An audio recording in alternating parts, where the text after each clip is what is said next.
To be honest with you, no. This one, I can tell you, just do a small experiment while you take a drive home or take a drive to work. See how many people are doing something different, throwing things out of their car. Oh my God. Sorry to say this, spitting, and a lot of things, right?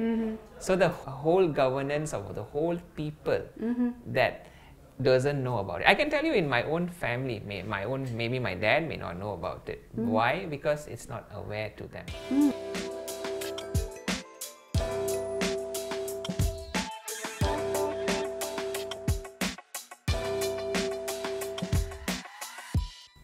Hello there, this is Fifi again. Welcome back to HR Professionals Unveiled, where we bring human in human resources.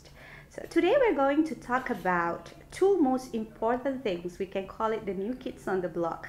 So these are the two topics that are hot in discussions, and I think it is important to give some awareness of this topic, which is sustainability goals and ESG practices. With us today is Mr. Manmeet. He is an experienced trainer, coach and consultant in ESG. He has been in countries like Singapore, Thailand, Qatar, Belgium and Australia. Now he is Malaysia HR Forums trainer, focusing and specializing in sustainability goals and ESG. So Mr. Manmeet, thank you so much for joining us today. Thank you, Fifi, for having me. Okay, let's talk about what is the definitions of sustainability goals and ESG, because we heard it a lot. We heard people buzzing about it a lot, but I do believe, even myself, would like to find the right keywords to differentiate and understand between the two terms, because I feel that people out there use it in a wrong way or understand it not in the correct perspective. So what would you have to share with our viewers today regarding the definition of these two topics? Thank you, Fifi. So basically you did say it right, the new kids on the block, which is ESG and sustainability, but of course we cannot forget there's another new kids on the block, which is the ChatGPT. It plays a similar role as that as well. I love that ChatGPT. So yeah, and now, but ESG has become, so that is ChatGPT for fun, is for everybody to play, but now ESG has become a fun tool for everybody in the corporate sector to play.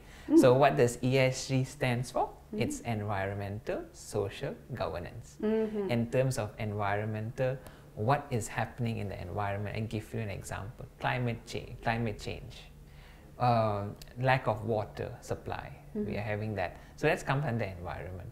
Social, how gender equality. How do we have people think? So social is where people meet people. How do we act to other people?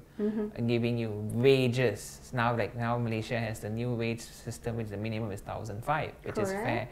Some countries don't even have that. So social, how can we help that social, the people part of it? And of course, the governance. The governance is the most important in everything. Comes in terms of company, in terms of the country, where it is how the governance work by is it gives you an order. It's like a law and order for you to follow where what you want to do forward with the goals. So let me just go back in 2000. So talking about sustainability and this. So let me just go back in 2015 where this. 2005 I think. Yeah, that's 2005. Yeah, 10 years. Yeah. Okay. Yeah. 2015. Sorry. Oh, okay. 2015. Yeah, 2015. Okay. Yeah. So 2015 was where the UN met for a goal where they came up with 17 key goals of sustainability. What sustainability means is how can we sustain mankind, the environment, the people, the living things, because things are going to start changing. In the next few years, like you can see, the El Nino effect is coming in. So a lot of things are changing. You go to countries now, in summer, it's so hot in Europe. Things are changing in that sense as well. Okay. So with this, the UN came up with a goal whereby we will be able to sustain and will be able to work on. And at that time, we as Malaysia signed up for it as well. People just think, ESG is just another hype for companies to get. It is also another way for people to get investors into the companies. Why? I can tell you. a lot of companies, I give you an example. I was just hearing this over a podcast on BFM. 75% of old buildings are like empty. Okay. But 75% of the new building are still working. Why? Because they want sustainability, green effect, saving the environment effects and all that. So it's coming into play. Okay, that's interesting because what I noticed the companies is doing these days is they market sustainability goals and ESG as a branding on its own.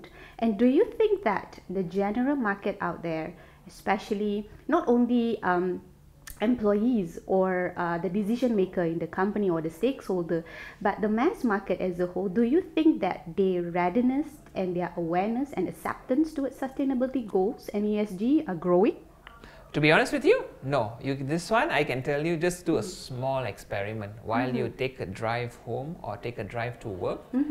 See how many people are doing something different, throwing things out of their car. Oh my God.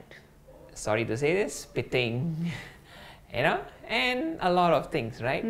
So the whole, I would say the whole governance of the whole people that doesn't know about it. I can tell you in my own family, maybe my dad may not know about it. Why? Because it's not aware to them. Companies, they are becoming aware. The employers are becoming aware. The employers are trying to, because they want to attract investors. But are they giving this information down to the employees? Okay. So it's important to start people. Now you can see some of the, I can say the MNCs are already doing it. But the SMEs are now also starting to look at it. Yes. And we should look at how they can improve, and we have a sustainability training, sustainability awareness, you know, like that. Okay. Some people just say doing gotong royong, oh, it's considered sustainability. No, it's not. There's a more to it.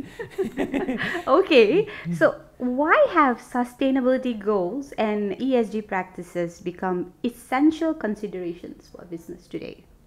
So, because another thing is why it has become essential is because we want to save the world, save the environment. I give you an example where we had the bauxite issue in Kuantan,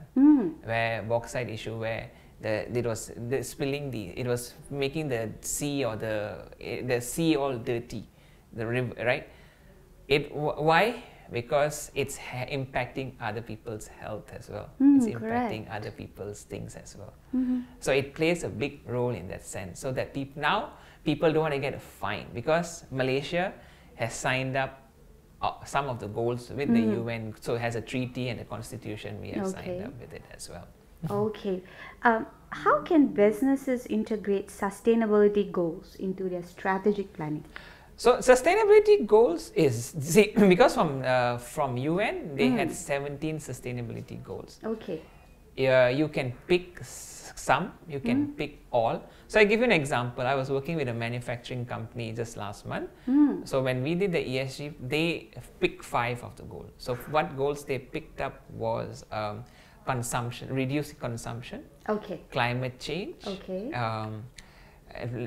gender equality, and life on land, and another one is sociability and all that. I can't recall the exact name, but one of it, yeah. And so what are they implementing now is they are using for their manufacturing, for their whole toilets or their whole, they're going to use recycled water, rainwater to recycle for those utilities and all that. That's not important. So the entire plant is being used that. They have just set up a phase, they have just set up things. So this is one thing that they can start doing and show the impact of sustainability. Okay. It sounded a bit grandeur in that sense, right? So let's take a look into a smaller context, like small, medium enterprises, right? They don't have the capacity to go into green energies or renewable water resources. Probably, is there any simpler way to start incorporating this? For example, like you mentioned about reduced consumption.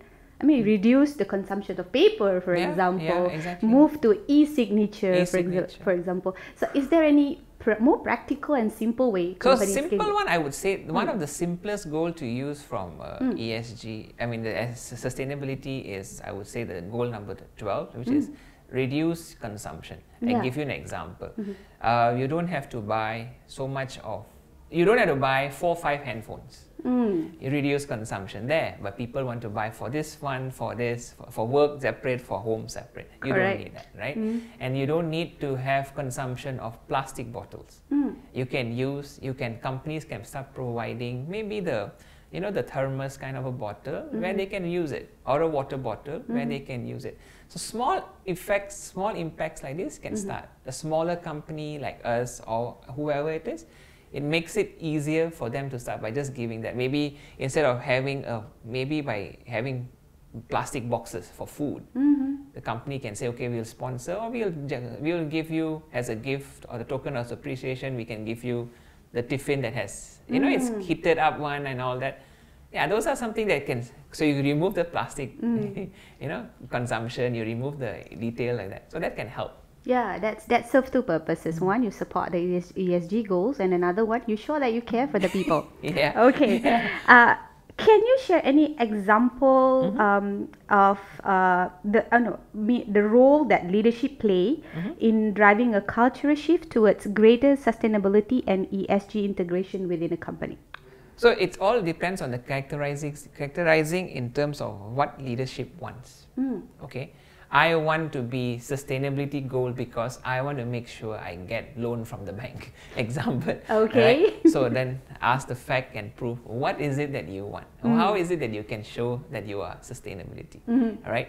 But then if no, I want to help environment because the environment I feel is really getting bad. If you look at that perspective, the things looks differently, because then the leadership, as I say, how you characterize ESG has. Is it because it's going to be a money generating thing? Then it's just going to be that way. But if it's going to be something that really helps change the culture of the people, change the way people are thinking, then it's different. So leadership, how can leadership help in that sense, I would say, is by putting in or emphasizing or being more transparent on certain things that they expect the company to do. Okay. Okay, very well. Is there any potential challenge that HR might face when they're trying to balance ESG goals with traditional business goals? Oh yeah, so as I give you an example, the new buildings are now being more taken up than the old buildings. Why? Because they want to, in terms of HR as well, how they can help is, you can have clear sustainability goals for your company, establish one, engage your business partners or people who are willing to help with you. I give you an example, printer toners. A lot of printer toners nowadays, they just chuck it away. So we can recycle them. Some of the, there are certain laser printers and all, once the toner reaches a certain level, we can't do anything. Okay. So establish things with partners, tell your customers you're going into more into ESG, so I'm not going to give you paper signatures, I'm going to give you e-signature, verify it that way, right? Okay. And also communicate sustainability goals to the company, to people. Thank you so much, Mr. Manmeet, for the sharing. It has been very fruitful sharing in shedding the lights on the differences between sustainability goals and ESG practices. This is Fifi once again from HR Professional Unveiled, where we bring the human in human resources. Thank you, Fifi. Thank you for having me. Thank you. Hello there, this is Fifi. Please share, like and subscribe HR Professional Unveiled and all contents from Malaysia HR Forum. Until next time.